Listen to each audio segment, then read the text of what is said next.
Welcome to Yahuah Magnified, a YouTube channel created to magnify the Most High Yahuah, show reverence to His Son Yahusha or Messiah, encourage each other, and gain understanding. For my first topic, I wanted to address the incorrect names that are used for the Creator and His Son or Messiah, and why these names are incorrect. I will also be breaking down their true Hebrew names and emphasizing why it is imperative that we use the true names.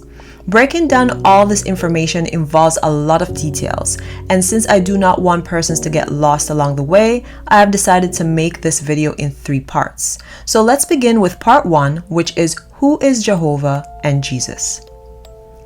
Most persons were indoctrinated to believe that the Elohim of Abraham, Isaac, and Jacob name is Jehovah, or Jah for short, or Yahweh, and his son's name is Jesus or Yeshua. But is this true?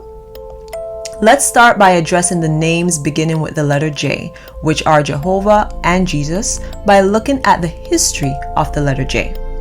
There are many documents confirming that the letter J was only created between the 1400s and 1600s. Per the article J letter in Romance Languages by Encyclopedia Britannica, which is considered an authoritative and reliable source, I quote, J 10th letter of the alphabet. It was not differentiated from the letter I until comparatively modern times. It was the custom in medieval manuscripts to lengthen the letter I when it was in a prominent position, notably when it was initial. As initial I usually had consonantal force, the lengthened form came definitely to be regarded as representing the consonant, and the short form the vowel in whatever position they occurred. The process of differentiation began about the 14th century but was not complete until the 17th century. For certain purposes, an alphabetical series, for example, the letters I and J are not always regarded as distinct, the enumeration passing occasionally from I to K.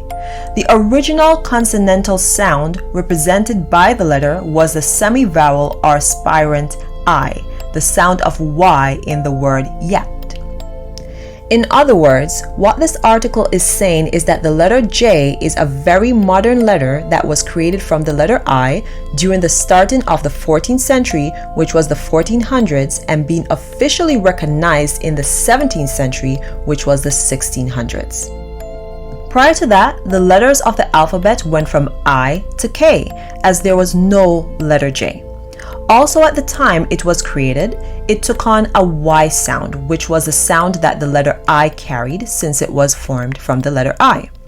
Further along in the article, it stated that the sound of the letter J later took on the sound of DY and then DZ, which were sounds, and I quote, already established in the language in words of Romance origin in which it was represented by G, example in words such as gesture or ginger, and these words retain their spelling.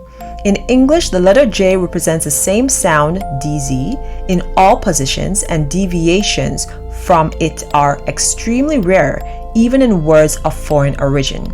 In the bird name Jaeger, however, the sound DZ and the sound Y are both admitted, and in certain personal and local names of Spanish origin. The sound of H is current in English usage. The minuscule form J is the lengthened form retaining the dot, or the minuscule I. So in short, what this is saying is that the sound of the letter J later evolved from a Y sound to the DY and DZ sounds in Romance language origin, which had a G sound. Additionally, I would like to point out that there is no letter J or J sound in the Hebrew alphabet. I recommend those of you who have not researched the original Hebrew alphabet, which is the Hebrew pictograph, to start researching now. You can also research how the ancient Hebrew language evolved into modern Hebrew.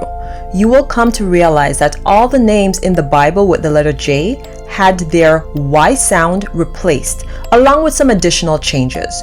For example, the name Jonah is really pronounced Yonah, and Joseph is really pronounced Yosef, just to name a few. Now, for those of you who still use the names Jehovah and Jesus, who are you calling on if the letter J did not exist in the Hebrew language and did not come into existence until the 1400s to 1600s? It is clearly impossible for the Creator to have been called Jehovah at that time when there was no letter J in the Hebrew language. It is also impossible for the Messiah to have been called Jesus when he walked the earth as well. Some persons may say Jehovah should then be pronounced Jehovah and Jesus should then be pronounced Jesus. Some may also say Yahweh and Yeshua are the names. But are these correct? Stay tuned for part 2, where we will break down the original Hebrew names for the Creator and the Messiah and destroy the red herrings which were thrown into their names to cause confusion and lead us from the truth. Don't forget to like and subscribe to catch the latest uploads. Until then, bye.